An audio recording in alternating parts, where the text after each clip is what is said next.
ان کی بولی آپ کی بولی سیم ہے تب تک آپ ان کی نگاہ میں بہت بڑے، اور جس دن ان کی بولی اور آپ کی بولی بدل جائیں گی، ان کی زبان میں، ان کے نظریے میں اور آپ کے نظریے میں اختلاف ہو جائے گا، اور آپ کا نظریہ ان کے جب خلاف جائے گا تو یہ آپ کے بھی خلاف ہو جائیں گے۔ اس لیے دارالعلوم دیوبند سے متعلقین جتنے بھی حضرات ہیں، فارغین ہیں، اساتذہ ہیں، علماء ہیں، میں ان سے درخواست کرنا چاہوں گا کہ ذرا سمجھو اس فتنے کو، اس دجالی فتنے کو سمجھو، ان دجالی فتنے کے شوٹر کو سمجھو۔ اب آپ دیکھیے نا، یوسف پاپی، ہم نے تو اس کا پاپی نام رکھا تھا، تو ہے بھی پاپی، اور آپ یہ آج یہ کیا پاپ کر رہا ہے، کتنا غلیظ پاپ کر رہا ہے، آپ خود دیکھ رہے ہو۔ بہرحال، لیکن کبھی کوئی شورا والا، عالمی شورا کا کوئی مولوی، کوئی ذمہ دار میدان میں نہیں آیا کہ یوسف پاپی تو اس طرح کی باتیں نہ کر، لوگوں کو بدنام نہ کر، لوگوں کے ساتھ بدتمیزیاں نہ کر، لوگوں کے اوپر کفر کے گمراہی کے فتوے نہ دے۔ بڑے بڑے علماء کے ساتھ اس نے بدتمیزیاں کیا ہے، لیکن کبھی اس کی جماعت کی طرف سے اس کی سرزنش نہیں ہوئی۔ اس کی کیا وجہ ہے؟ کیا وجہ ہے اس کی؟ ذرا سوچو، کیا وجہ ہے؟ اس کو لگایا گیا ہے کام پر۔ یہ زرخرید ہے، یہ کیا ہے؟ زرخرید ہے، یہ ہنٹر ہے، اس کو لایا گیا ہے، اپنی دکان سجانے کے لیے اس کو لایا گیا ہے۔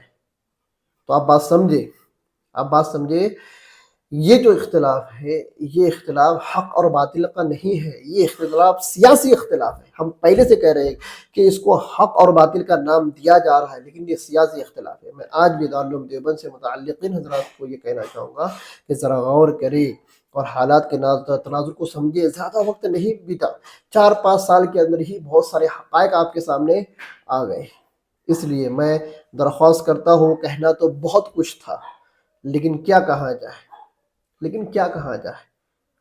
وَتِلْكَ الْأَيَّامُ نُدَاوِلُهَا بَيْنَ النَّاسِ، گھوم پھر کر لوگوں کا کیا کرایا ان کے سامنے آتا ہی ہے۔ کما تدین تدانی، ٹٹ فور ٹیٹ، جیسی کرنی ویسی بھرنی، آئے گا، صبر کرو۔ ہم جو نظام الدین کی طرف سے جو بالکل ایک ٹاور اور ایک پلر کی بنیاد کی طرح جو کھڑے تھے، اس کے پیچھے ایک وجہ تھی، کیونکہ ہم نے اول دن سے، پہلے دن سے ہی ہم نے بھانپ لیا تھا کہ شورا امارت کا یہ میٹر، یہ حق اور باطل کا معرکہ نہیں ہے، بلکہ یہ سیاسی معرکہ ہے، یہ سیاسی معرکہ ہے، یہ صرف پولیٹیشن ہے، صرف راجکارن ہے۔ اور آج جو لوگ ہماری بات کو نہیں سمجھتے تھے، ان کو بھی ریئلائز ہو رہا ہوگا، ہاں کہیں تو بھی یہ مفتی صحیح تھا، کہیں تو بھی مولانا صاحب کے پیچھے چلنے والے علماء اکرام صحیح تھے، کہیں تو بھی مرکز نظام الدین کے ماتحت میں کام کرنے والے اور مرکز نظام الدین کی ترتیب کے اوپر کام کرنے والے صحیح تھے۔ اللہ تعالیٰ سے دعا کرے، اللہ تعالیٰ عافیت کا معاملہ فرمائے، اختلافات کو ختم فرمائے، اور جو ظالم ہے اس کو کیفر کردار تک پہنچائے۔ ھذا ما عندی، ان اريد الا الاصلاح ما استطعت وما توفیقی الا باللہ۔ السلام علیکم ورحمۃ اللہ وبرکاتہ۔